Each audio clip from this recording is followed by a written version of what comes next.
What up, HyperChange? Welcome to another episode. Today we're talking about the American techno renaissance, the idea that what if we think optimistically about the potential of our country, all the technology and capital we have access to, maybe, just maybe, we might be on the cusp of an incredible next decade for America. And we've just been thinking about all the crazy stuff that's happening in the country, HyperChange in politics and across the nation, to say the least. And we know people have a lot of strong feelings about it, but we're trying to take the optimistic tone and say, look, what's happened has happened with the election. Let's look at what is going on with government, because it is insanely radical change, the most I've ever seen in my lifetime, what that's going to mean for the American system, for American companies, for the American public, for the American people.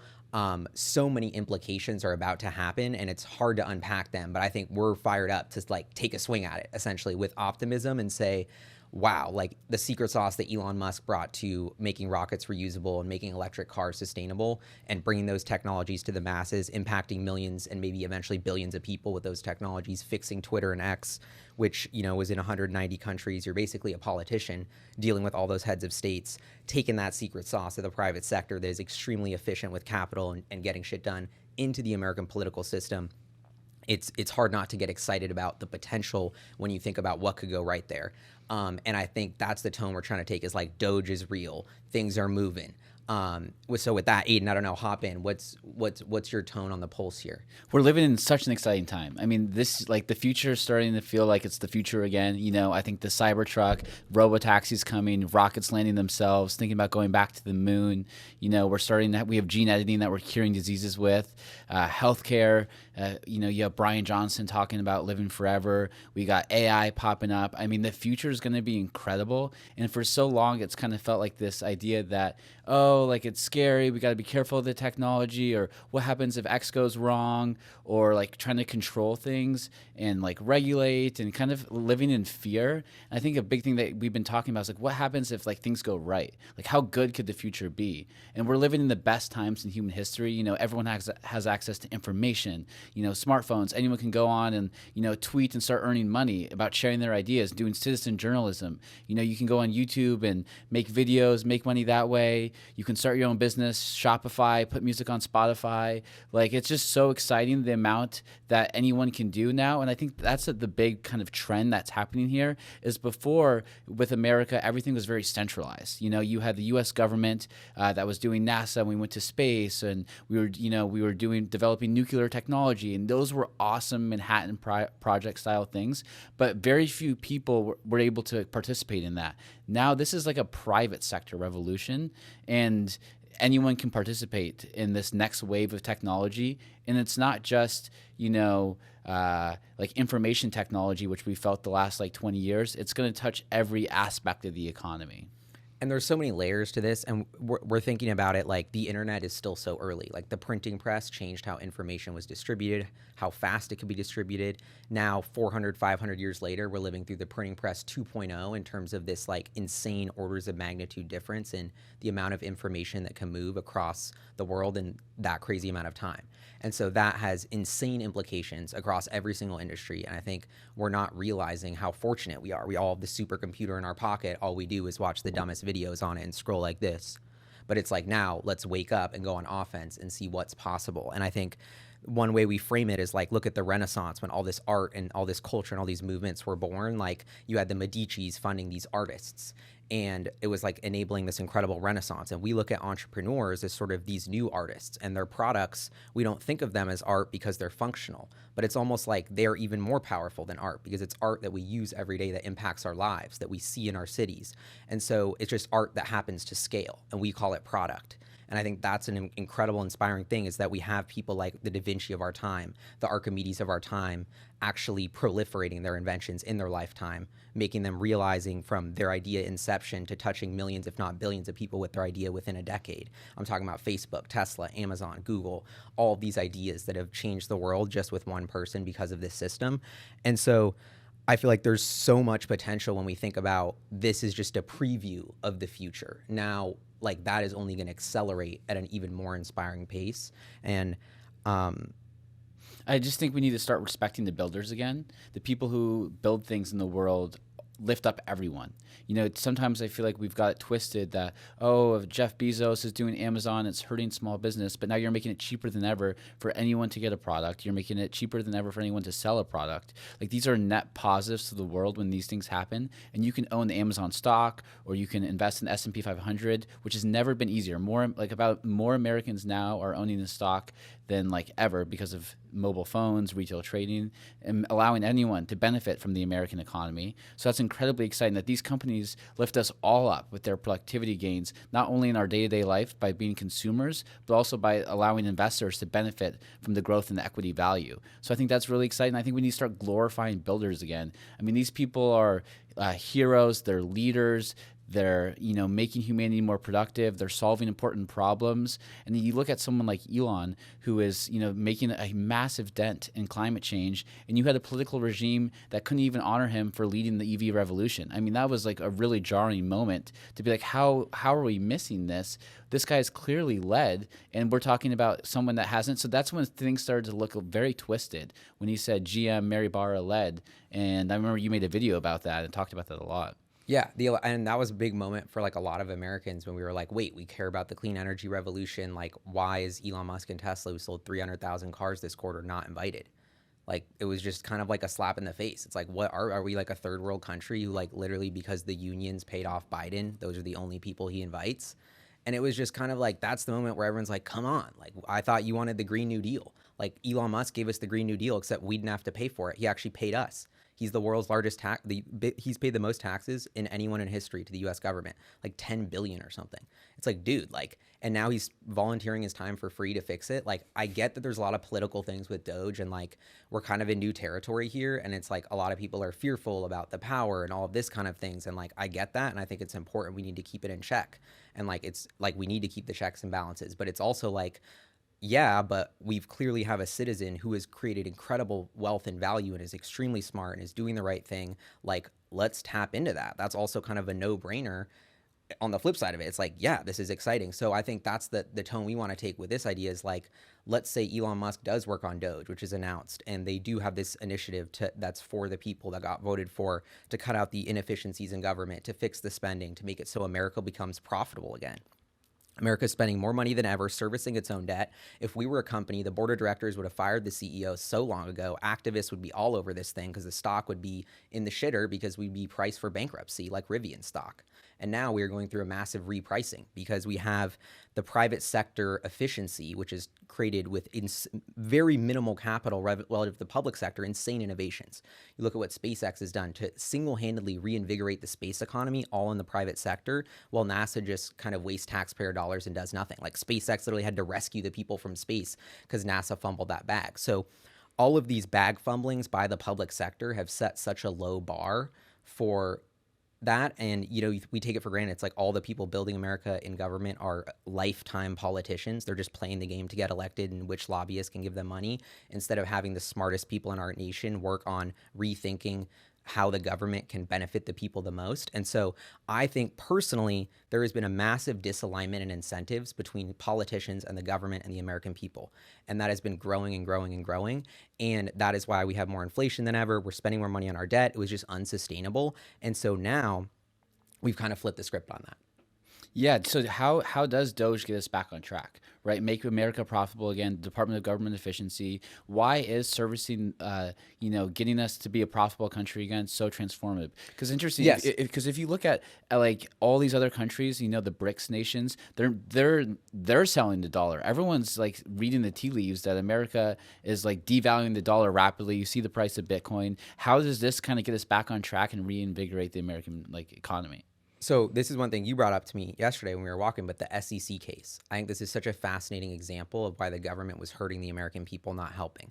Like, so you have the SEC basically not willing to give guidelines on how to structure your crypto.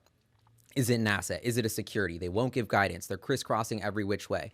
Coinbase, the company that's the Bitcoin bank based in San Francisco, an amazing US success story of capitalism, this awesome new company. I've been a customer for 10 years. I'm a shareholder because I love what they're doing. And they literally had to take it on themselves to sue the SEC to say, you're making it impossible for us to operate. And it was interesting because it wasn't like a law that made it hard to operate. It was a lack of laws. So there was a new type of regulation by lack of regulation. So by not having regulation, anything that Coinbase or any crypto company could have done, then they could come in and say, that's illegal, we're going to get you. And that's what they were doing. And so now that mentality is leached into every sector, where if there's not a law for this, then, and I'm going in uncharted territory, then the government's just going to crack down on me with a fine and yell at me and stop it. And so no matter what innovative, and it's almost by nature, the more innovative, the more disruptive the idea, the less likely I want to do it, because the more likely a lawyer is going to say don't do it. So the more likely there's not going to be a law in place because it's so different, it's so new, that exactly. the legal system's going to be so far behind to be able to keep up with it and be able to have a law for it. So that, to sum up your point of like why I think there's so much value being created, it's like I wouldn't even say this is a theory. I would say the second that the government went away and there was a clear will of the people to get rid of Gensler and change the SEC regime with a clear guidelines towards accepting crypto, this has been a $1 to $2 trillion asset class. It's an amazing new part of the financial system. Yeah, I'm biased because I've owned Bitcoin for 10 years, but like I think it's the thing that's super important that G checks all of these fiat central banks to have massive unchecked power to print all this money. All of a sudden, if Bitcoin's there as the new digital gold, that's an incredibly important check on the geopolitical regime of finance, And so we were pushing that away. Imagine how much smarter we would have been if we said Bitcoin's amazing. The Fed should be buying this since day one. Like I've been on that. Like 2013, my op-ed, Apple should become a Bitcoin bank, start buying Bitcoin, become the Fed of that currency. The US, that's still the number one most accretive thing any country can do. El Salvador's doing it, Bhutan's doing it, more and more countries are probably doing it in secret. The US is trying to get legislation to get it done, but now we're, 2000, we're 10x, 20x higher than when we should have started buying Bitcoin because we're late.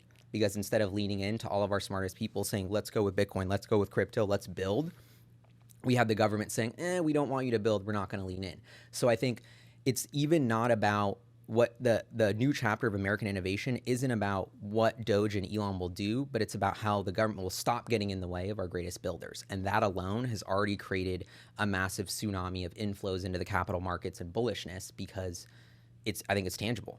Well, I think people were looking at the runaway debt and inflation problem and having to service interest as something that was just going to continue to get worse and worse and worse. I mean, we're at 35 trillion. I think 10 years ago we were at like 7. Like it's doubling so quickly, and it wouldn't be long before it's bigger than all of GDP, and things like that. So it was starting to freak a lot of people out, and to get it done, like DOGE, this is not easy. This is going to be extremely difficult to pull off. This is something where you're going to have to cut spending. You're going to hurt people's jobs. You're going to take out all this money that you're injecting to the economy, from the government, which is essentially like free money. And you're going to have to make people like produce more and find different ways to kind of, push the economy forward. So that's difficult. It's not just this kind of drug addict accessing this free capital anymore. And so I think that this like DOGE is going to get a lot of like flack when it's going to be getting implemented, but it's going to be the single biggest thing that's going to like allow us to invest in the future over the long run. What does this mean for building in America? Because that was an interesting start of this whole movement, which was Build in America thing by Mark Andreessen. Yeah, I mean, I think with over the last 50 years, we've pushed a lot of our production capacity overseas as we try to get costs down. And this is kind of coincides with the debt problem in some ways. Is in 1971, we went off the gold standard. So there was nothing kind of backing the currency. So we just started rapidly printing money. We tried to reduce costs instead of doing maybe innovation. It was pushing manufacturing overseas and just using cheaper labor. But we weren't really having like technological breakthroughs necessarily. So this big movement now, if we're going to reshore and have access to kind of critical infrastructure that Americans need to develop internally, whether that's for defense or for semiconductors or for energy or whatever it is, we need to do so in a way that leverages technology, innovation, because we're not going to be able to just reshore it without breakthroughs and without innovation, because it's going to cost way more. So that's like kind of this big trend is how can we invest in new technologies to onshore nuclear for chip production that's going to be able to make America a strong country for years to come. And there's so many angles to that too of like we built the highway system and that was like a massive infrastructure project that we spent money on that unlocked so much value for Americans. Like the government's spending more money than ever, but I can't think of one project that's going well. Like we're not spending it on these, like it feels like that's why the moon is such an interesting one. Like, can we go back to the moon and establish a moon base? Like, that's something that's so optimistic that we can like get around. That feels like a project that will unlock all these discovering these new technologies, like kind of this optimism for humanity that would have like a strong positive ROI. So that's kind of the thing that excites me is once we implement Doge and kind of make the government spending efficient, like I think we take for granted now that every government project, like it's a train that'll get delayed, it'll be way over budget, it probably will never happen. It's definitely not going to be as good as the ones as in Japan or China. So that idea that, wait, why? We have the smartest people, we have the smartest engineers, like we should be building a train the fastest. Like it's funny because what did we build into, like the fastest thing we can build, the only good new thing we built is the Sphere, like a big TV. Like that's just the state of America. Like the one thing we figured out how to build is like the world's biggest TV. It's like, well, I don't know. It's kind of a joke, but I mean, real. I think it is like scary because we have right now is a critical moment in time because with the runaway debt problem. And then, we're moving to like this bipolar world with China. Like America's at a critical juncture where if we want to keep leading the free world, we need to innovate our way through this. And it's not going to happen within the public sector because we've seen how incompetent they are with building these mega projects like you're saying and, spending $40 billion to connect rural broadband and no one gets connected, but we could have spent just a few $1 billion and used Starlink and Americans would have access to the internet. Like if that project was a public company, how fast would the CEO have gotten fired? It's like 2 years, still no one's collected. We spent billions, like we're turning down the free thing. It's like none, there's no accountability. So it's like, and I think that got too absurd. I don't want to cut you off, but no, but so we really do need like the private sector here to take the baton, and I think that's what Elon has showed with SpaceX privatizing, space. It's operating way more efficiently. You're actually saving money, and the same thing's happening with Anduril now in defense. A lot of these big defense contractors are running these cost plus models where they're incentivized to just make the cost as high as possible because they just add 20% to it. So the bigger the cost, the more money that they're going to make in revenue, plus 20%. And so what do you know? Their stocks go up about 20% a year because of that, because it's just surefire. And who suffers? The American people suffer from that. And so you're starting to see the private sector and these new entrants, new institutions get built with technology, with information technology in particular, that's leveling the playing field. And that's going to be a really exciting kind of de-inflationary event for everyone to benefit from. And I think that's the perfect opportunity for us to turn the leaf. It's like, okay, we get rid of the blob.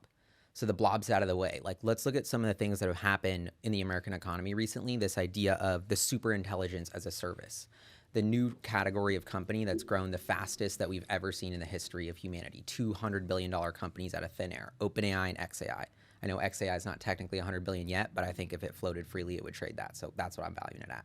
And totally. But you know what I mean? Like these. Well, they raised $6 billion out of the gates. I think that just shows you how big the opportunity is. Elon's biggest capital raise in the history of his empire, bigger than Neuralink or SpaceX. So that gives you a hint on Elon's never spent that much kind of capex.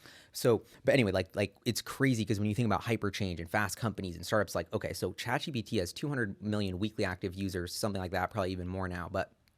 These companies, you could say they're losing money.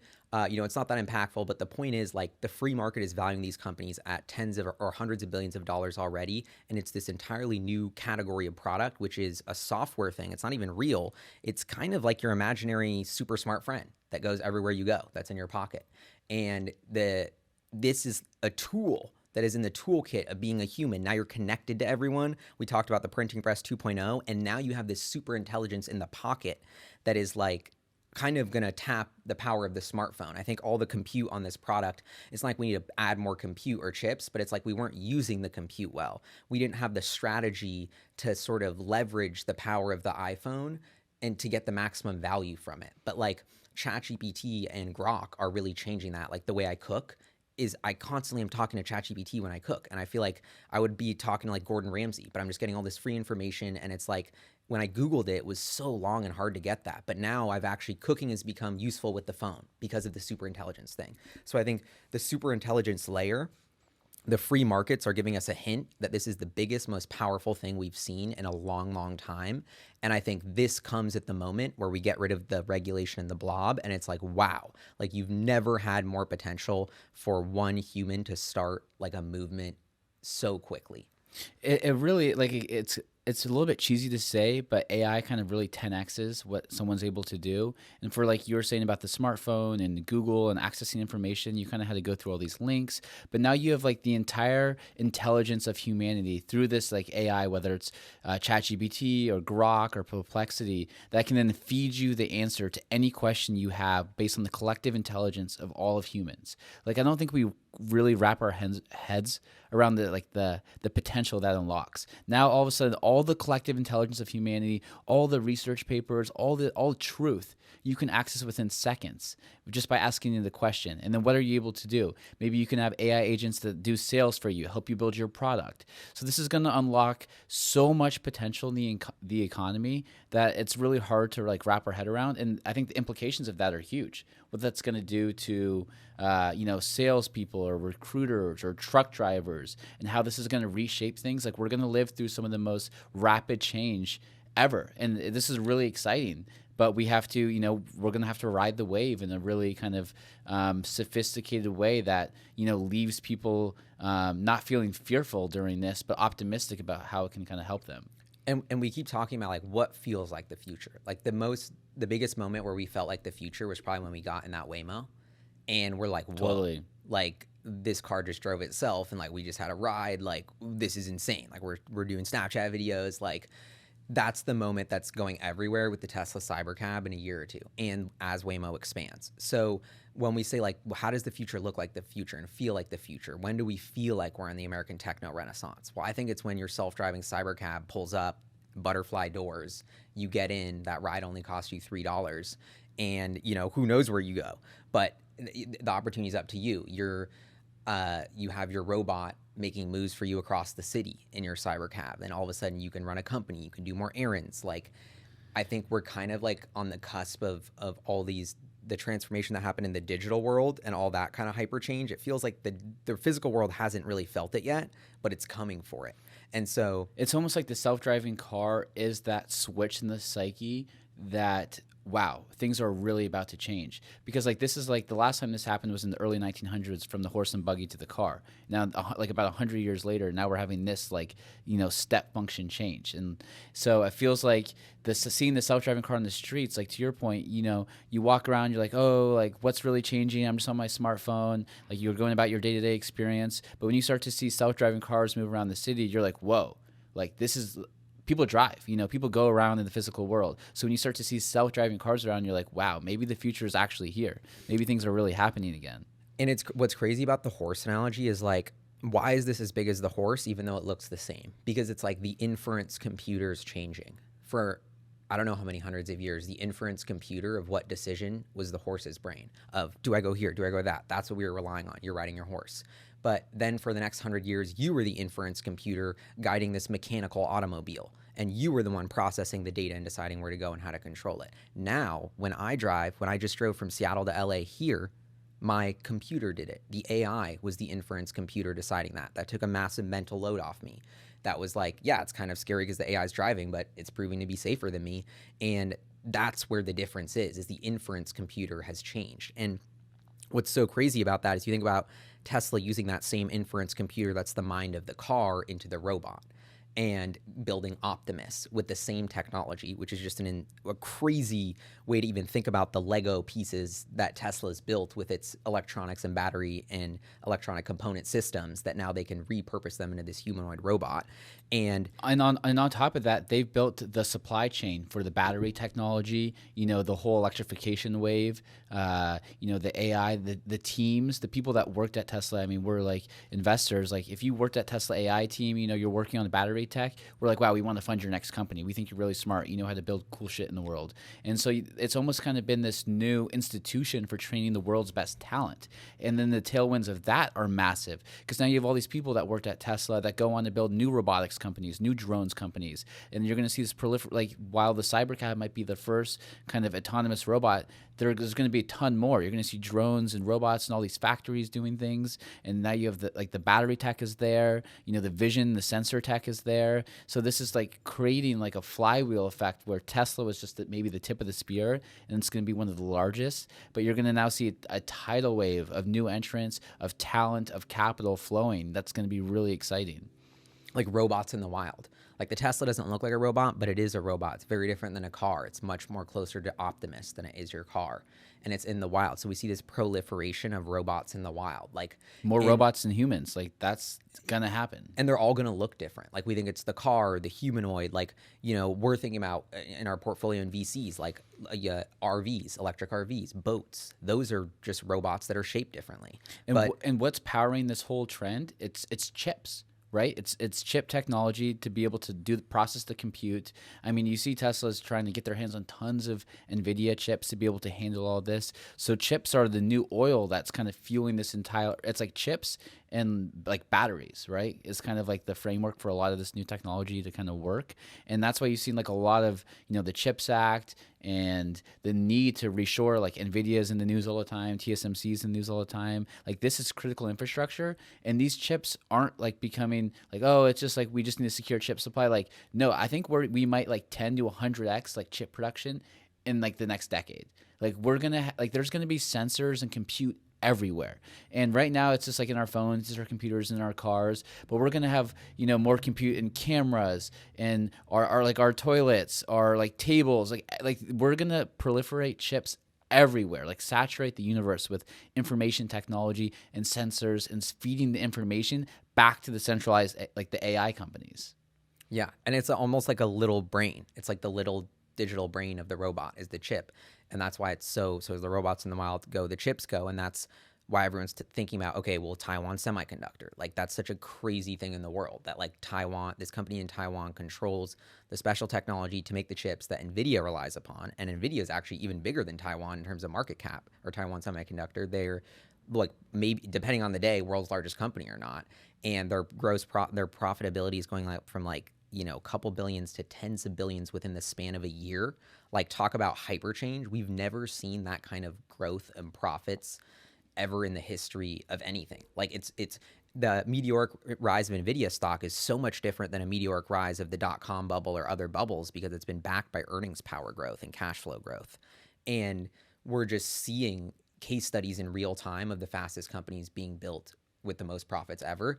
And it's scary, and it's all tying back to this trend of how much demand there is for chips, because you see that as the constraint of like, why isn't this transformation hitting the real world fast enough, where they're literally buying as many chips as they can. NVIDIA is the world's biggest company and we still can't get enough chips.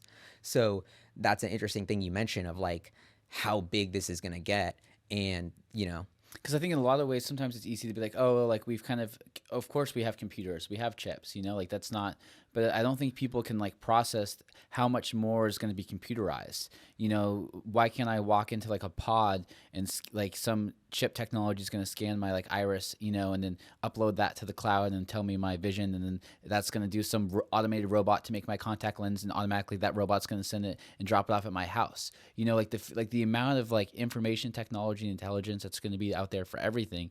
I'm going to have some blood test that I'm going to do. It's going to be digitized. Like all these, like we haven't even like touched the tip of the spear for how information technology is going to touch healthcare. Think about all the data that we have that we're not even collecting right now, that we're not making sense of, that we don't have sensors for. So yeah, I just think there's so much to be done.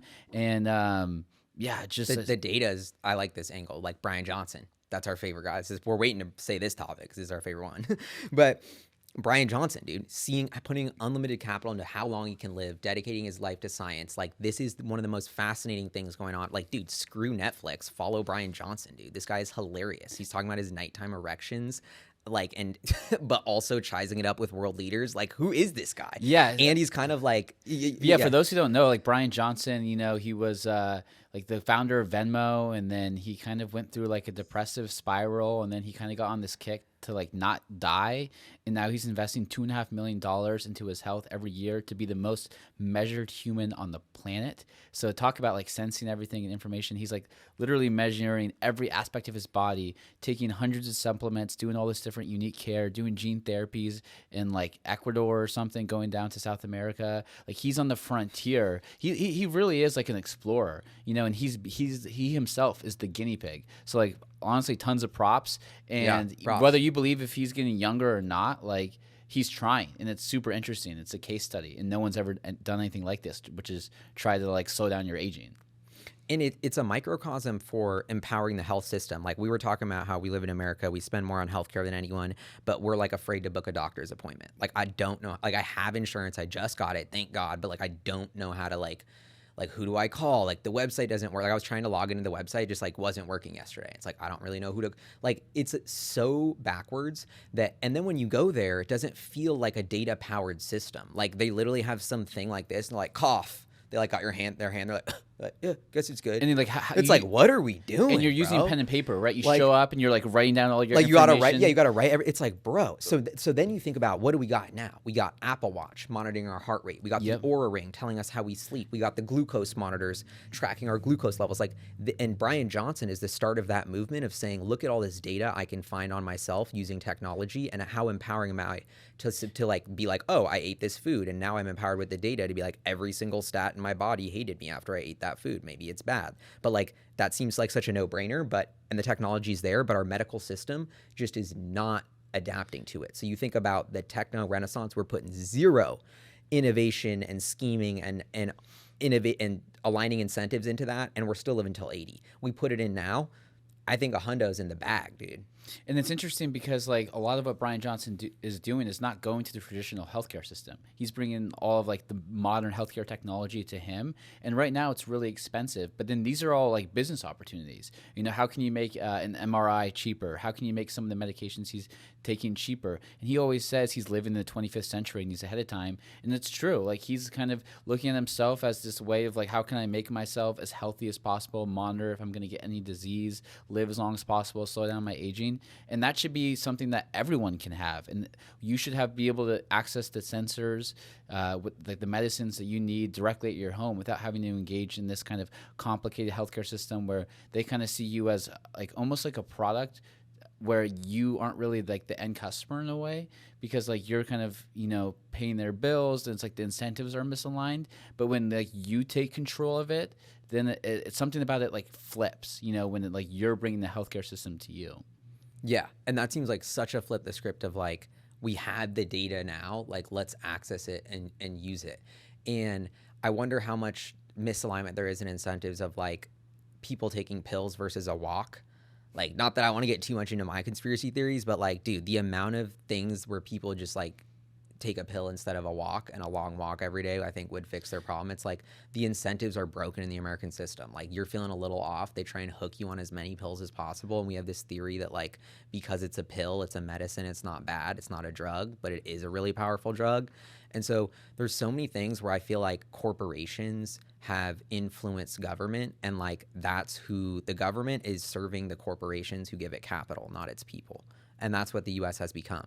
And that's why you have the U.S. healthcare system where everyone's incentivized to immediately give everyone a pill, because that's where the way the laws are set up by the corporations who are selling pills. Or sling you unhealthy food. I mean, look what RFK is going to do coming after the food supply system that has been massively lobbying to put unhealthy foods in our public education system that's making all of our youth, you know, fat. And then they have to go on and take Ozempic. Like, this is like a horrible feedback loop. And then they have heart disease and cancer. And then that raises the cost of our entire healthcare system. So we got to like nip it in the butt, and we got to start eating healthy again, whole foods, you know? Yeah. Like, this is going to be like a huge change of pace. And that starts with getting kind of all these lobbying efforts, to your point, outside of what's driving kind of our food policy and what's feeding Americans. It's interesting. The food system is so like foundational to making Americans healthy again, you know, and like exercise, to your point, instead of taking a pill. And it seems like we just need to do like the basic stuff, and somehow it's emblematic of this entire kind of area we found ourselves in, where you have these perverse incentives of these big corporations lobbying to, you know, get their products across, that then is getting government officials elected. And it's like Kraft, these are like old corporations. We're not focused on, you know, making just Americans healthier. And like somehow the incentives got so screwed up between like big government and old big bureaucratic companies that, you know, we're not even focused on the thing that matters, which is having a healthy population. Like somehow we lost that as being like the North Star. Yeah, which seems like such an obvious North Star when you frame it. And it's like that Congress hearing or whatever hearing, Senate hearing, or I forget what it was, with the Cheerios or the Fruit Loops, and like all the ingredients that are in American Fruit Loops that are banned in European Fruit Loops. Like that's hitting home. I used to love Fruit Loops, and like I don't eat them anymore because I can't pronounce anything in it. And so then you're Yeah. watching it and you're like, oh, like my intuition was right. Like obviously they're like putting all this weird stuff in it and no one knows what Kellogg's is doing. And then it's like, you know, Kellogg's, are they investing in new R&D to make it better? No, they're putting as much money into marketing as they can with the Kellogg's Pop-Tart movie, which is selling even more chemicals probably. So it's like, And this is one of the reasons why our healthcare system is like so expensive, you know, because like you're not, we're doing like reactive instead of proactive care. But also, you know, like healthcare and education have gone up way faster than inflation. And these are heavily regulated industries that make it very difficult for the private sector to operate in effectively. And so I think a big part of the trend that we're talking about with Bryan Johnson is like the decentralization of these things and kind of new entrants. And like I'm really excited about new schools. You know, how can we disrupt the public education system, disrupt colleges? How can we bring the healthcare system to you and you don't have to go through this well, I'm thinking about massive farmland bureaucratic too. system? Like you have to kind of like leave it. And I, like just to finish the point, I think like a lot of people that I was talking to when in anticipation for the election were kind of fearful that, you know, America was going down such kind of a scary path that they were like people like Balaji, you know, leaves to Singapore because he's so scared that like you can't fix the system from within. And I think in some ways, like some of these institutions like education and healthcare, you need to fix them kind of with new institutions. You need to kind of rebuild. And you can do that when you deregulate the federal government and make it easier for people to build new things in the private sector. Yeah. And I thought, I was like, before we move on from the farmland thing, because I think education is great, I was like, wait, we need to offer like, what's the bright side? So like, is the distribution of American farmland resources the right way? Like how many farmers are scraping to get by and like are in debt and have to do the same crop because they can't spend a year regrowing their soil because they're in debt to whoever and they can't make the right choice. And so they are hooked on the fertilizer system and we have massive monocrop farming that's degrading our soil quality, which is lowering our nutrition over time. And that's happening across every single crop. And so it's like, how do we empower farmers to mix up what they're farming, to give them more breathing room to try organic things? Like this is where I think it's like, okay, once you get DOGE and cut things out, like if we can align towards the people, like I think we really need to uplift farmers, like push up farmers like the highest echelon and give them resources and grants to sort of like fix the American food system, because our land is our greatest asset. And it feels like we're sort of wasting and being mean to our land and the people taking care of it, the farmers, by like getting them hooked on like Monsanto's system. And so I think there's a big opportunity. The decentralization of micro farms is such an amazing opportunity that to sort of, America has so much land. We have so much potential to sort of reinvent our food system that I think it's like awesome that we're taking a moment to look at it and say like, what are we eating? How are we making it? Like, is that good for our soil? And the answer is no across the board. And one thing that I think is like really interesting too is, you know, you had the U.S. government has somehow like got to regulate everything because they were trying to protect the American people, but in some ways they've kind of hurt the American people in that process. And now with the proliferation of information and AI and smartphones, that in some ways like the onus is on Americans to kind of be like, hey, like these unhealthy foods I'm seeing on the internet are like unhealthy. You know, you learning about that online. So I'm going to eat whole foods because you kind of like learning for yourself instead of, you don't need kind of like the big U.S. government to tell you, hey, don't eat this or eat this. Like they're not the ones who are helping me out. It's actually like internet influencers who are telling me what's healthy and what's not. And you could say that's good or bad, but like that's up to like you, and people can kind of make their own decisions. So that's like a really exciting trend because like, you know, something that came up, I think, in this election was like the Amish came out in droves to vote because people were the government was attacking them for like pasteurized milk or something like that. And it's kind of like raw milk, it's just like, well, look, consumers can choose if they want that milk or not. Like why are the U.S. government attacking farmers? Like let kind of like people in the free market decide how people want to, what products they want to buy. Yeah. And let's go back to education, because I like what you said there of like so much opportunity, like everything comes back to education. That's the future of our nation. Like how can we invest the best in education?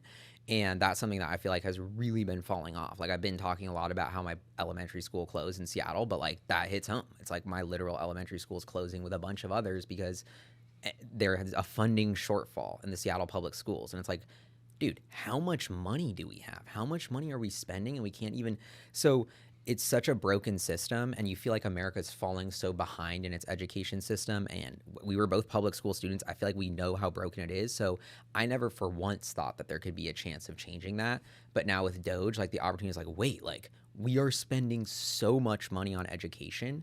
Like imagine if we spend it efficiently, like the amount of money that's going towards administrators instead of educators. Like we need to be putting up the young, motivated teachers on a pedestal. And I think there's a lot of different ways we can do that. But that's another thing that gets me super duper excited is like bringing a little bit of competition and just a wake up call of you can't spend in perpetuity unchecked with no accountability. Like we need to stop that, because what that gets to is literally just elementary schools are closing. In the most populated, most well-funded, most rich cities in America, we're closing our public elementary schools. Like that seems like something needs to change.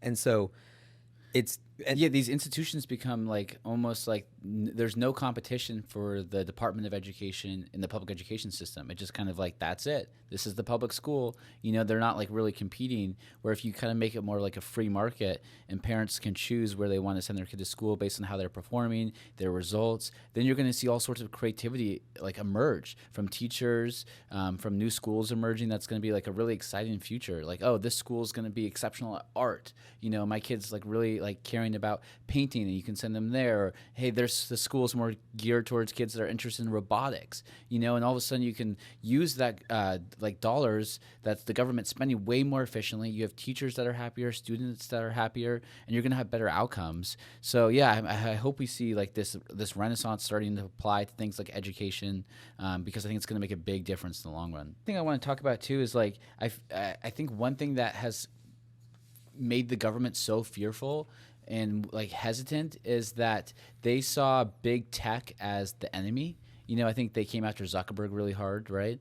And Microsoft at one point. And I think at this point they're kind of realizing that it's almost now like big tech runs the world. It's a new world. You know, you're going to have Tesla to 10 trillion potentially, you know, with some of their products. Like these are going to be some of the most powerful institutions in the world. And instead of trying to like fight that and control them, maybe we should let these really well-run corporations just operate and see what like kind of comes from that. And these are kind of like new network states, institutions. And I feel like the U.S. government was very like, oh, we got to control, like, oh, they're getting too powerful. But like maybe we just like, I think you can kind of let them just grow. And yeah, I think that's like an interesting topic. Yeah, and it's amazing how much the American like kind of capitalist system has led to like successes in that. It's like SpaceX, and then, you know, Anduril is becoming like the new efficient way to spend money on defense in a better way. And so like we're already kind of seeing the seeds of that, despite there's this kind of being suppression pre-Doge. So it's like post-Doge, imagine how much we could lean into these incredible companies. And I think over time, like a lot of successful nations have leaned in. It's like that's been an amazing way. It's like lean into your smartest thinkers, lean into your smartest engineers, like lean into your citizens who are paying the most taxes, creating the most value, creating the most jobs, like work with those technologies. And it seems like kind of a no-brainer, but it's like I think there's so much potential there to like bring in that expertise. Yeah, and think about what Tesla's going to do with like energy, and you know, a lot of these big companies, in some ways, like if you're a shareholder and you're able to access the stocks, they're going to pay tremendous dividends. In some ways, they could become they're like their most efficient institutions in the world. You know, like the government you're paying, like by holding Tesla stock, they could be paying you. You know, because they're so wildly profitable, right? Like that's like a complete flip to script on like what these big institutions can value. You know, they're literally paying people who hold their stock who are Tesla shareholders, where if the U.S. government, like you're just giving up your tax dollars. So I don't know. I think that's really exciting to think about. Like big tech has such strong balance sheets that now if you own their stocks, you're going to be getting paid for it, and they're benefiting from their products. And it's also, I'm thinking the energy revolution that reminded me. Like we didn't talk enough about how like cheap, abundant energy, when it's like easier to build, could be so promising. Like the cheaper solar panels, like what Tesla's doing with the mega packs. Like we've never been closer to getting off fossil fuels and kind of having this like strong, resilient electric part of the economy that's rebuilding the sustainability part of the grid. And I feel like the biggest roadblock to that for once has stopped becoming cost, but it had become regulation. The ability to install new projects, to connect to the grid, to get the permits, that had become the biggest friction. And so now all of a sudden it feels like there's going to be a bunch of wind at energy, like at the back of energy. Like we're going to go big into domestic energy production, and the impacts of that, you know, have a could have a huge impact on the economy. And then another thing on that vein that I keep thinking is like water abundance and security. Like as a nation, every state's always worried about water. We're always worried about the future of water and clean water and drinking water. And it's like, those are another thing that I think DOGE could bring about, is like kind of efficiency in government with out managing those resources. And it's like, I feel like we have enough money to have a really good redundant water supply. Like we should be building, the boring company should be building all these tunnels and reservoirs of all these backup water systems that we can have. Like I think there's such an amazing potential to like leverage this private sector infrastructure technology and deploy high value capex into America right now. Like we have so much money, and like it feels like we're never deploying capex. Like if we're paying money from the government, it's like we're starting an agency to pay people to think about stuff to stop companies. Yeah, right. Like we're not like Pay we're people to build stuff. Pay people to build stuff. Yeah. Like that's what we should pay. Like, Like the roads, you know. Let's build a massive nuclear power plant next to the ocean on the West Coast and build a desalination plant next to it that can provide water for the entire state. That makes us water independent, you know? Like things like that are really exciting. And, you know, our pace of nuclear development has slowed down dramatically. And nuclear, like you talk about this energy revolution, yeah, it's going to be solar, but it's going to be over a wide range of energy technologies, right? It's going to be using solar to create sustainable natural gas. Shout out to Terraform. It's going to be nuclear companies like Radiant that just did a $100 million Series C round today. That's going to create all these small nuclear reactors that are going to do things like desalination for water, but also power our data centers. So as we get up all these data centers online for AI, they're not going to hurt the grid, you know? And or if we do a lot of, you know, electrical appliances, that's going to use a lot more energy. We're going to need to maybe find new ways to store energy in the home, like the energy, like the battery power walls with Tesla and the megapacks. And the other big thing we keep thinking about is the moon base. I feel like we haven't talked about that enough, like the space economy and the moon base, because that's another big chapter that seems like it could get a lot of people like excited about what's coming. And this idea that we're not going back to the moon or just going back, we're going back and we're staying, and we're building like a base. And that's going to be like a hub for space and research and R&D, and like the excitement that could cause as kind of a new American CapEx project. Partnering with SpaceX, we have been like the gift of having like the private company in our private sector who could actually pull off the moon base. Like NASA probably couldn't pull it off, but now SpaceX can pull it off. So we should do it.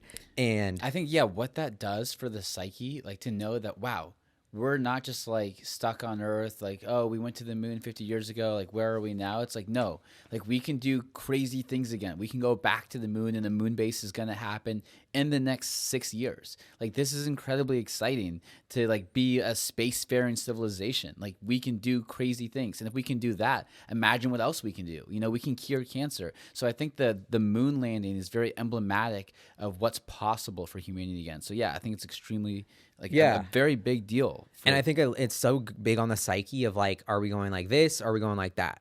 And that is everything. And this idea that like, I get on my thing and there's like, my car is 10 times safer. It's 10 times cheaper. It's 10 times looks cooler.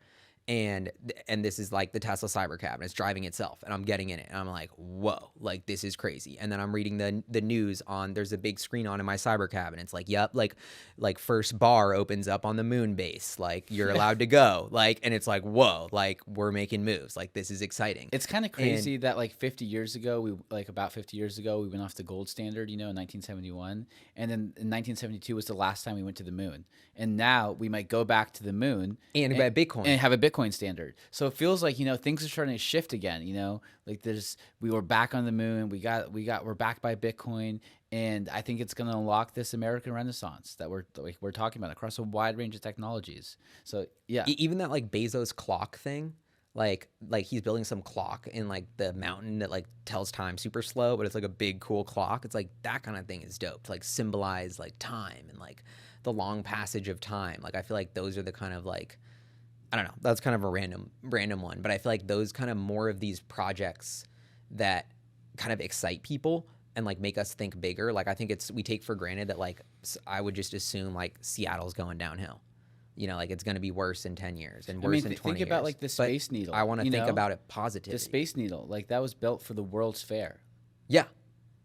That's exciting, you know, like this massive thing that you can like that rotates, that's up above, and it's a cool looking structure. Like more things like that remind us that we can build crazy things again. And then like one of my homies, Cam, is building, like trying to rebuild the World's Fair because we stopped doing that. You know, like Dude, so cool. we need to bring stuff like that back because like inspiration, like optimism is contagious. And then people want to do cool things. They can feel ambitious again. You can build new countries. Like not like I feel like we got in this kind of realm of thinking that like everything is like stagnant. Oh, all the countries are here. There's nowhere left to explore. You know, like, but like we are explorers. We can build new things. We can go to new places. We can do new ideas. So there's this whole reinvigoration that I feel like is happening. That is like the vibe shift in America, and a lot of it has to do with what's happening on X, I think, and people like getting fired up and creating a feedback loop. Yeah, there's the X like optimism of like we can build anything right now is like so palpable, and it's interesting because all the energy we're feeling from like builders is like this insane like rush of freedom and potential and optimism, and it's like hard to even quantify it. It's almost feeling too good to be true in the investor community, but like that's what we're seeing on the ground, and it's like wow, like what could happen next? And yeah, I mean, we could have new planes, you know, that go hypersonic. We could have like eVTOLs that are like bringing us from multiple cities to like from San Francisco to Napa. You know, we're going to have boats like Navier that are going to take us around the water in the bay. Like there's just all these technological trends that are happening that make the future super exciting. Like it's going to be a great time to be alive. And we're seeing it. We're seeing all these cool companies. We're talking to the founders. Like the future is going to be amazing. yeah, and I feel like it's all about the potential of what America wants to manifest right now. Like, do you have that optimism and excitement to build? And do we want to take advantage of this moment, or are we going to like waste it? Because I feel like there's so much up in the air of like what happens, how does this all unfold? But I feel like there's also, what do they call it, like the Overton window, like that window to like create change and make the big moment. And like at something in my life is like it feels like this moment is very different in history than like every other moment, and it's hard. I don't know, and I just feel like the optimism is. I mean, like a large part of what like Beth did with EAC, you know, making like techno optimism like very like mainstream and kind of putting the word behind it, I think was super cool. And then seeing, I also think like new institutions like Y Combinator is like kind of goes. I think it's gone a little bit not as what it used to be, but it's still. I think it's going to be here to stay and really important. And it's like, yeah, we've literally built an institution that helps spin out more startups. You know, that's an awesome thing for the world, and we should be super proud of that. And we should have like, you know, there might be more of those things. And look how big the venture community has got. Like, I think that's also something that's like super, like, you know, I think there's a lot of maybe negatives of it getting too big, but just to focus on the positives is how much capital is flowing into new companies, to entrepreneurs, to innovation is really good for the world. Yeah, and it's an industry that was like nascent 50 years ago. Like venture capital is like a super new industry, and like that's the world we play in. Is like looking at these founders who, you know, the artists of our era, like we were talking about earlier, and it's like, what are they building? Like these people with these ideas are like, they have this vision, and it's one person, and then they start to get funding, and next thing you know, like that little thing in their head is taken off in the real world, and that's that moment that is the most exciting moment to be like, and that's why I love being a VC, because you funding these people at the moment of like, is my idea gonna fly, and it's a little plane, and then that plane goes on to change the world. Like look so at the exciting. biggest companies in the United States, all VC backed. You know, all venture backed. All venture backed. And what is venture backed? Like you're seeing all those memes that's like, back in the 1600s, like I started a venture company to build an armada of ships and like cornered the nutmeg market or whatever. Yeah. And like today it's like some lame, but it's like, that's what I think is so cool about the kind of like DNA of like the adventure explorer, like Magellan kind of part of like the VC industry. That's like, you got a crazy idea, whether like it's Elon Musk, like he's sailing to Mars. Like he wanted to build a ship to go to Mars. Like that's the like dumbest, most ridiculous idea. But like the VC ecosystem gave him the money to like do the impossible, to like make the engineering magic happen that was impossible until the capital made it possible. So like that's what Elon always jokes about, making the impossible late. So I think that's like a big moment. And it's like everyone wants to talk about Elon Musk, but I feel like what gets missed is truly how much he's inspired us to think bigger about what you can achieve. And like every single builder is super inspired by him. He's inspired a generation of builders, millions probably, who have thought bigger. And they're like, if he can do that, like I can do my little thing. Everyone is thinking bigger about how, like, what you can change. And that mentality is so infectious. It's so positive. It's taking over government. And I think people are rattled about it. But it's like, I don't know. I can't help but get excited about it. It's like you have someone with the most successful track record ever going into government, which is like this corporation that's just been stagnant for 300 years. Like, we need disruption. And maybe I'm biased towards disruption because it's HyperChange. And my whole career has been betting on disruption. Tesla's going to disrupt that. Tesla and Bitcoin, still my two biggest investments that I've had for 12 years. And I still think they are in tsunamis of disruption that are in their early innings still, even though it's been 10 or 15 years. And it's like, I don't know. It just, yeah. And I think to your point though, about like SpaceX being early, like 2002, saying you want to start a rocket company, and the fact that people give him money to like build rockets. You know, he doesn't need to like go get permission from anyone, just VC and a builder. And then look what you can create. You know, Jensen Huang from the CEO of NVIDIA is like, I want to build next generation chips. You know, and then you have like VCs like Sequoia and people like backing him, and then now you have next generation chips. So I feel like, you know, the American venture capital ecosystem is so critical for creating like productivity and innovation, the world's like largest companies, that like it's going to touch every industry. You're seeing nuclear companies now are being VC backed. So I don't know, I'm super biased, but I think like this invention, like where VC came from was from like whalers back in like the 1600s, where they'd go out and like I would be like, hey, I'm gonna find a good whaler. Give me your capital, and then you bet on like a bunch of whalers, and some of them would come back with the whaler, and you'd get carry for what they carried back from sea. You know, and like it was like risk taking. And I think, you know, Elon set the tone of like this big idea of like rockets, electric cars, and now you have all these new entrepreneurs that are going out and building the nuclear companies that used to work at SpaceX. You know, they're building new chips. So I just think we're about to see a tidal wave of venture flowing into really exciting technologies that anyone can participate in and be a part of. In that first principles playbook, in like Elon Musk like how many companies do we talk to where the entrepreneurs have studied that first principles Elon Musk playbook of how to take technological innovation and make it into a mainstream thing that touches everybody? Like the electric car had been around, but nobody had made it to be the thing that changes the world yet. And so that's what Elon's like his first principles rethink everything playbook has made possible. Like he's actually commercialized these ideas. And I think that's such a big idea, taking that like secret sauce of we're going to invent all these technologies, but how do we get them to everybody? And I feel like that is actually a harder thing than inventing them, is getting them to everybody. Tons of people have made electric cars. One person has sold millions and actually got the world to switch. Prototypes are easy. Manufacturing's hard. You know, the best part is no part. I mean, yeah, the Elon philosophy is arguably just as important as some of the technologies that he's created. Because, you know, we talk to entrepreneurs all the time, and they're like, he almost created like a new philosophy for builders. You know, we talk to people and it's like, do they get the Elon playbook or do they not? You know, and people are like, this is going to be my roadster, and then I'm going to go to this, and I'm going to go to that.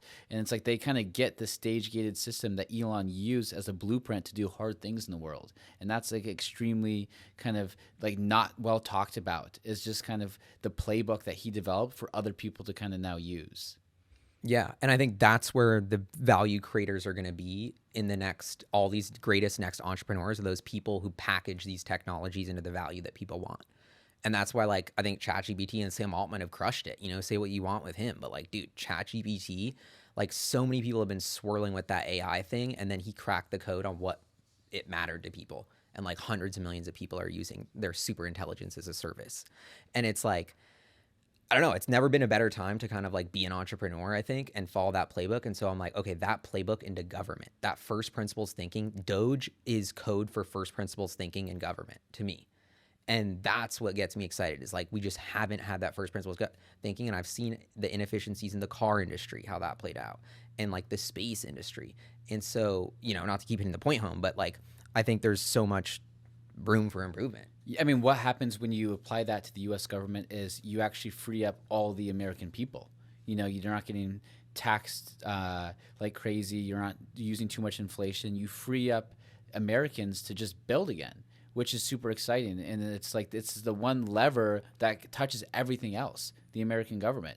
And so by applying that private sector thinking and controlling that, it's like Elon showed everyone the way with his private sector companies, but they were still being held back by the American, system. And now he's being like taking that last lever off. And now everyone's like, let's freaking go. Like, like now, like nothing's stopping us. I have no excuses. And I feel like that's an interesting pivot of like, we're forgetting that we're evolving. Like we keep thinking it's like governments evolving like this, but to me, the big part of the American techno renaissance is like the phone. Like we have our computer that we were talking about that we carry around, but we're already like this digital being. Like we already are digitally native. So much about what we care about and our feelings and our thoughts and our emotions come through this device. How its pixels are tells us that. And like we run our whole life and communication based on this. So like we're getting so much more integrated with technology. Like we are becoming superheroes in a way. We don't realize it. Your voice can be heard by everyone in the world like this, but it's also quiet to the outside world. Like that's pretty cool. Like there's so many, but we just haven't taken this moment to like appreciate it. So I keep thinking like, where does this really go? Like Neuralink. Like we talk about how the printing press changed the flow of information, how the internet changed the flow of information, and how Neuralink once again unlocks that flow of information another level. And there's like these two bifurcating trends of exploration of humanity into space and within ourselves. We're going into the mind and understanding what we are, and we're going out. And this is like a massive vector of like understanding what the human experience is. That's like so crazy. And I think we're just dabbling with you're going to find out what it means to be human in a more powerful way than ever, because you're going to go to space and you're going to have a brain chip in your brain. Like we're going both ways. And I think that is something that's kind of hard to comprehend too, is like not only is our government and our systems changing, but what it means to be human is changing.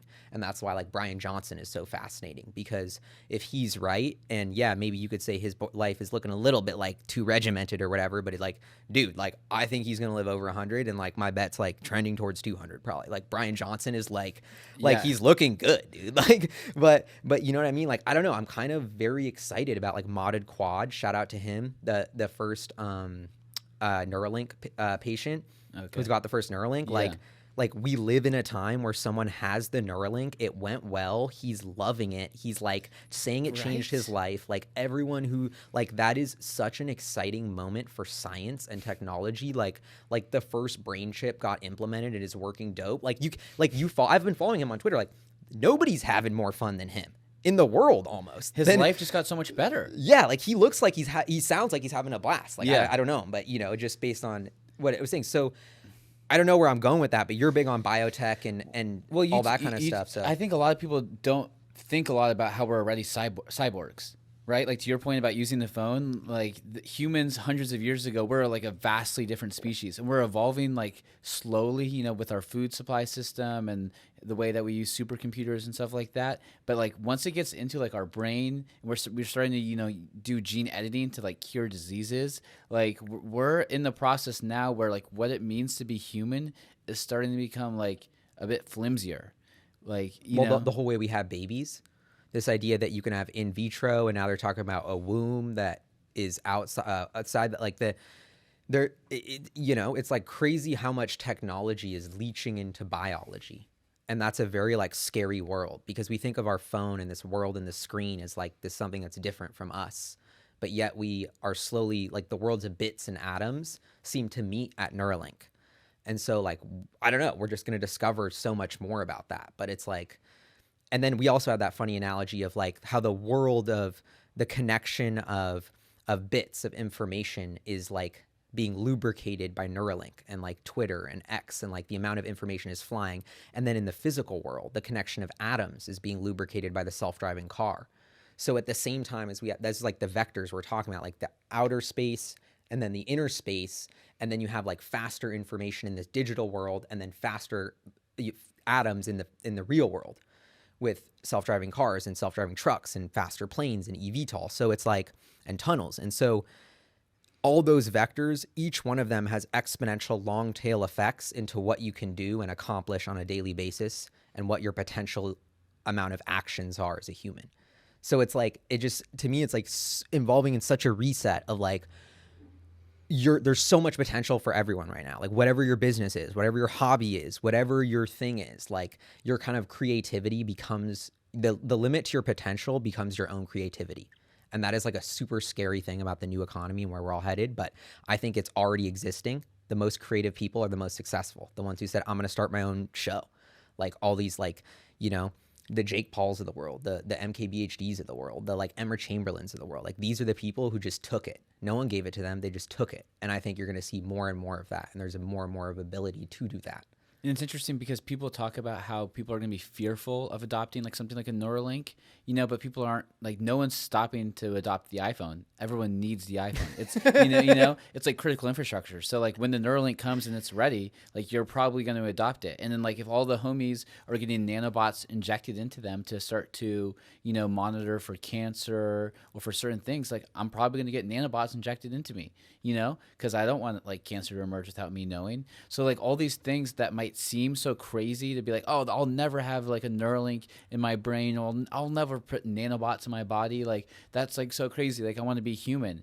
You like as it'll start to be like, well, it's actually crazy not to. Because you're not looking out for yourself and your diseases. You're not being like an optimal human focused on your survival. You're on you're trying to live and trying to procreate. So yeah, I think just where humanity is going is really nuts. And I feel like things are about to accelerate in a dramatic way now that kind of like the blockers feels a little bit off and like everything's on the table and we have more technology than ever. That's a crazy point. Like this idea that we need to get ready. I don't know if it's like I'm saying advice to myself or advice to anyone right now, but just this idea you got to be ready for something new. Like accept the new. Yeah. Like that is the idea of HyperChange is like everything's accelerating faster than ever. Like I'm already annoyed that I had to like learn my smartphone and that got an update. It's like, bro, you're behind because that's nothing compared to like you figuring out how to use your Tesla bot. And then once your Neuralink uploads, but you're kind of getting old and sick, you got to adapt to that. And then your body's dying. So you're gonna have to get prosthetics and you're gonna have to adapt to that. Yeah. And then like change is the only constant. And I think that's what we can come down to and thread this. Like our government hasn't changed, change is coming to it, and that could be good or bad, but it feels like it's been an inevitable change. And I'm kind of fired up that when the change is coming, it's low-key Elon Musk, who I think's got the biggest track record of doing good with change. And something I'm a big proponent of is that change is slower when it's centralized. Like you're going to only have a finite amount of people that have like a finite amount of information. So there's only so much that can happen. But when anyone can create change, there's so much that needs to be changed. We're talking about, right? There's so much happening across so many industries that the fastest way that's going to happen is if anyone can participate in it. And that's what things like, the smartphones, AI, distributed energy, like that's what this is all unlocking is that anyone can contribute to the change. That's unlocking like a feedback loop. It doesn't have to be these central institutions that have all the power. They're the ones who are rate limiting the change. Anyone can create the change that they want to see, and that makes things change even faster, which is crazy. And once you allow people to do that, it is pretty realistic. So conversation now it's people use it, yeah. Okay, are we still going? I have an idea. Yeah, I think she brought up a good point, which is like how realistic is all this? Are we just like pipe dreaming, or is this like that's kind of my point. Okay, how realistic is it? Like, let's get into the nuts and bolts. I think it's time to build because realistic or not, this window and opportunity in history is so rare. Like, you might not have this freedom to build. It's kind of like up to us. Yeah, I would say that's what's up to everybody. It's like you can not believe in the American techno renaissance and not try and take it, but then it might run away and there might not be this window. So it's kind of like, I know what we're doing.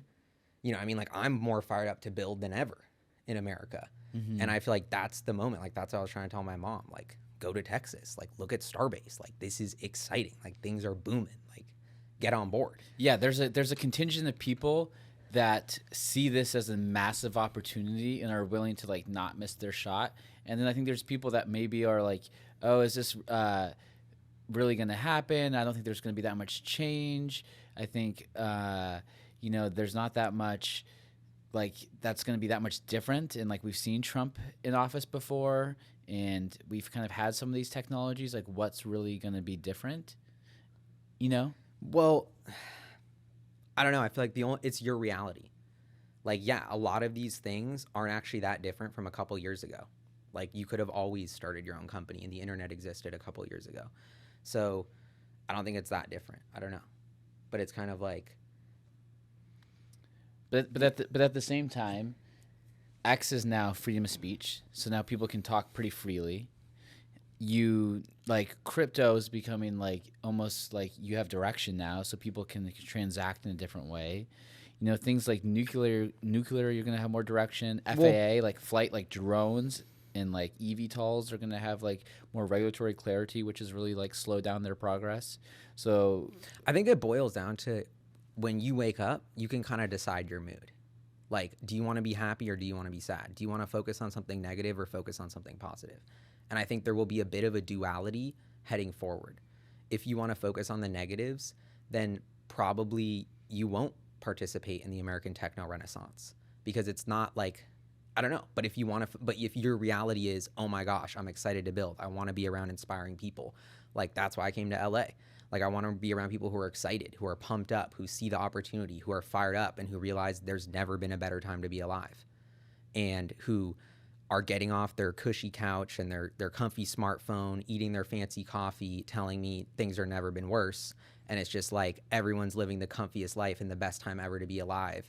And we're surrounded by all these entrepreneurs and builders who are like seizing it. And it's so inspiring and like gets us so juiced that I feel like that opportunity is there for everybody. But it's just about like, do you want to take the American techno renaissance? Like, do you want to say Bryan Johnson is like annoying and weird, or do you want to be like, wait, he's risking his body to science, and like, I actually think I should learn from him? And then all of a sudden you're learning from him and you're getting that free knowledge. Like, it was all just your mindset of like, is this, you know, what's that Gary Vee line that you like to share? Like, oh, I love that. It's like, build the biggest building, don't tear down another building. Like, shout out to Gary Vee, because it's like everyone can roast Gary Vee, but he was the inspiration behind my YouTube channel. And we were watching Mark Andreessen and Ben Horowitz yesterday on their podcast. And I'm like, it's funny that Gary Vee predicted this 10 years ago. He said, everybody's going to need to be into marketing. Everyone's going to be a content company.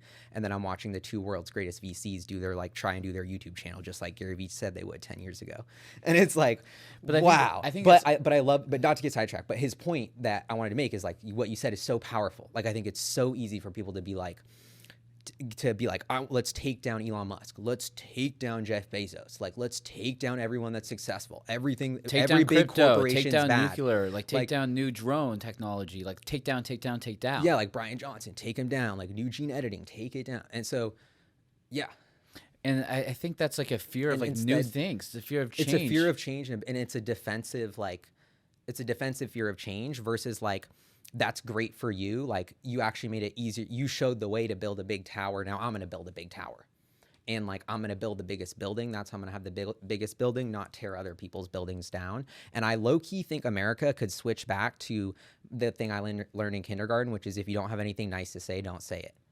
Like, honestly, I've been so kind of tired of that toxic mentality. And it's like, I don't know. And I think we've gotten a little bit too easy to like give out insults and say the other side's bad and just in general and be negative, when it's like, I just think the reality of the world is so optimistic and positive that it's kind of like, I think people don't realize enough that, you know, you can say all you want about like policies and equality, but the singular greatest force for improving humanity is technology and increased productivity. Like, that's like the best lever we have.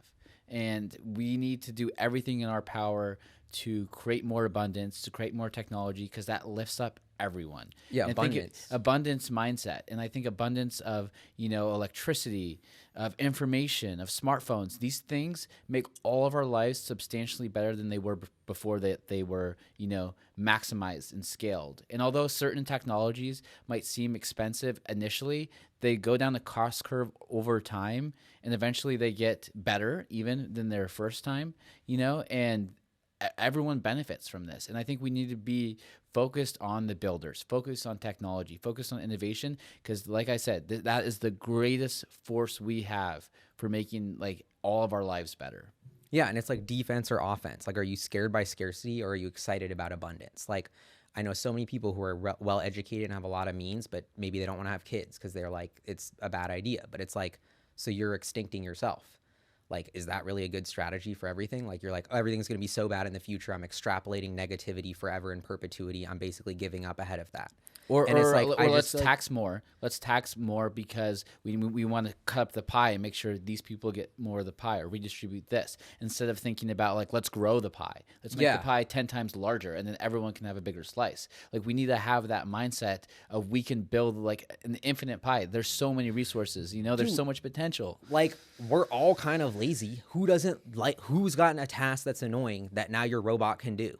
Like that's like one of the obvious things of like age of abundance. Like I hate laundry and cleaning. Guess what? I'm chefing up every day now because my robot's cleaning for me. Like everyone's getting that. Like that is the age of abundance. Like it is coming. Like to me, it already seems like it's almost like a sure thing in some ways because of like, but it's just maybe not because it's too hard. I think we have to like definitely work But like for the it. technology is coming as a sure thing. Yeah. But like how we use it is that's where it becomes. And if we it's up seize to it us. and build it, yeah, like someone has to like follow through and create the user experience and like what it takes to build a great product in the world that people can engage with, that is profitable and can scale.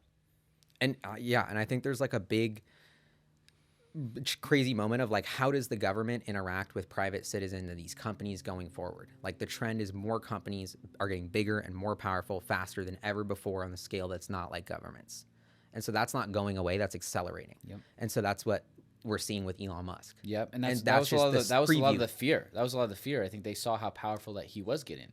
Taking over their space like part of their economy, taking over the energy. So people are fearful of that. I mean, he arguably influenced the election. But that fear is not an optimistic mindset of what we can build, and that fear is what's kind of holding us back from building new things. When we're scared of like the people who are building things, trying to take down the tower instead of building more towers, instead of be like, oh, I see him building this like SpaceX. Let's build better rockets. Let's do more. It's kind of like an attack. Yeah, like every building, Elon Musk is building the tallest building in America every single time, and we're always trying to tear it down. Yeah. So look, I think I fast forward 10 years into the future, and this is what I see. And this is why I think now is the American techno renaissance is the start of it.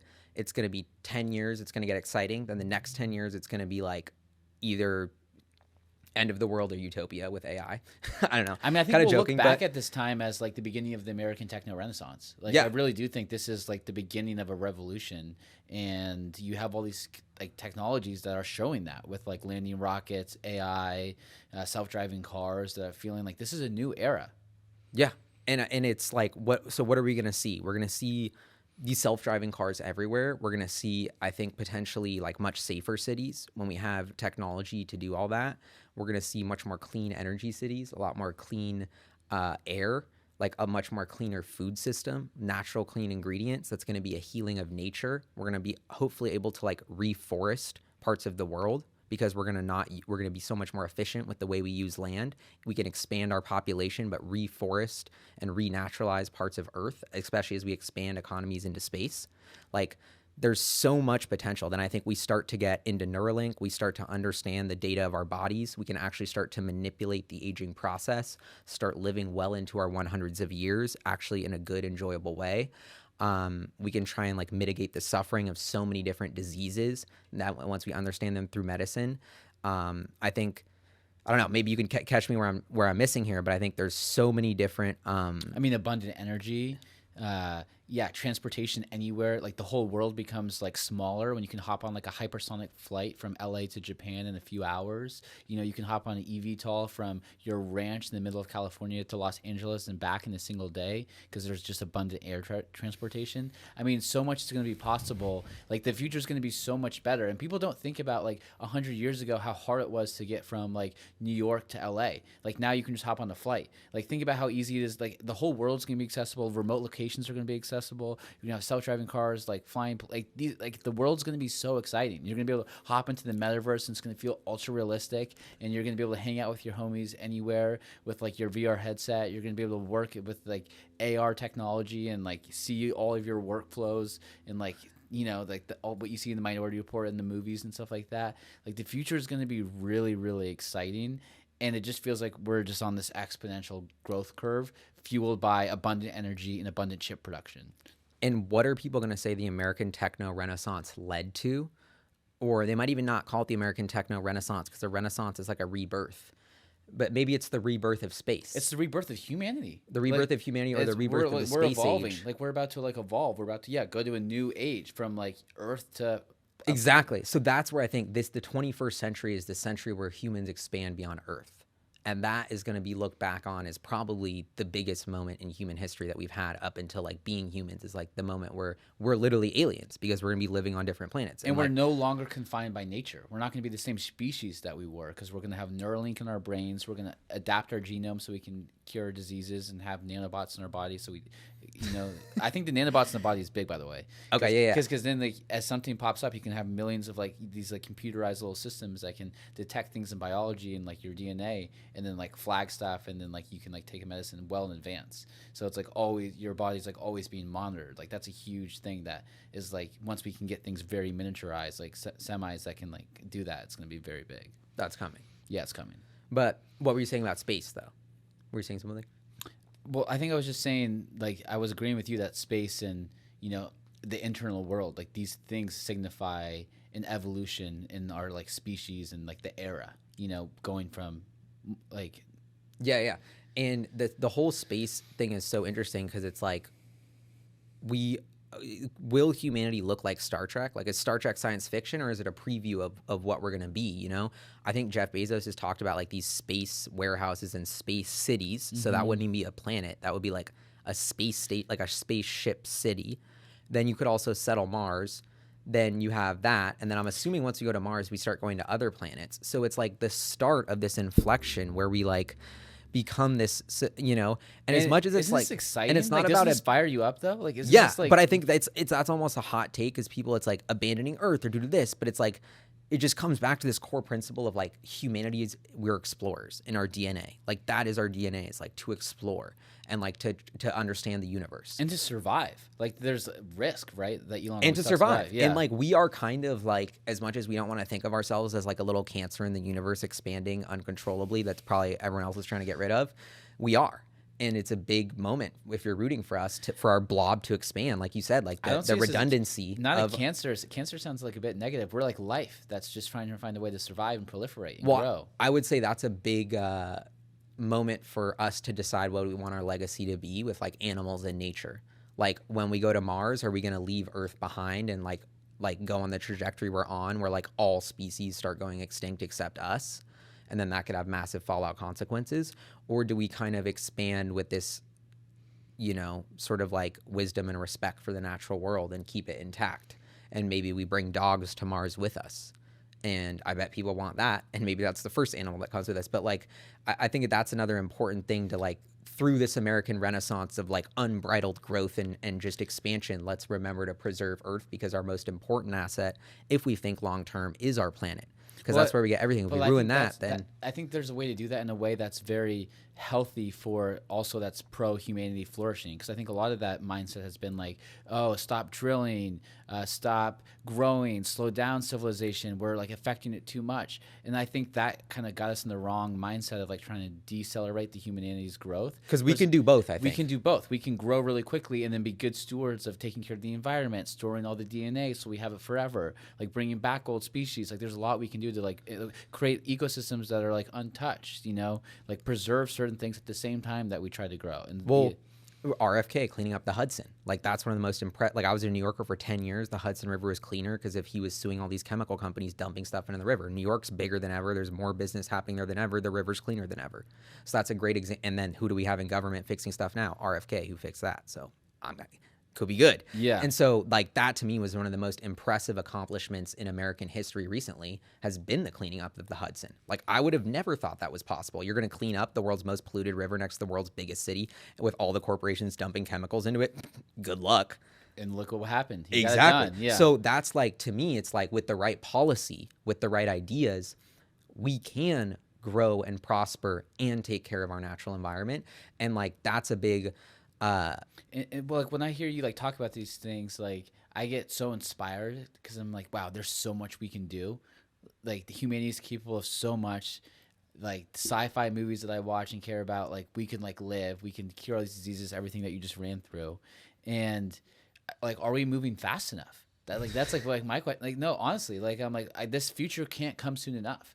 Like I can't wait to have like nanobots in my body, so I don't like not fearful of cancer, or like my parents or my brothers. You know, like I want everyone to be like healthy. You know, and like all this stuff.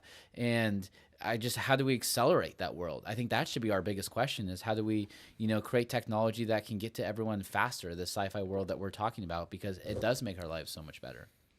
At the end of the day, I think we want people to be optimistic that we have the potential to be in the most glorious years in human history ahead of us. Anything is possible, and technology and people who build things is our greatest lever for improving humanity, and anyone can participate in it, and everyone can benefit from it.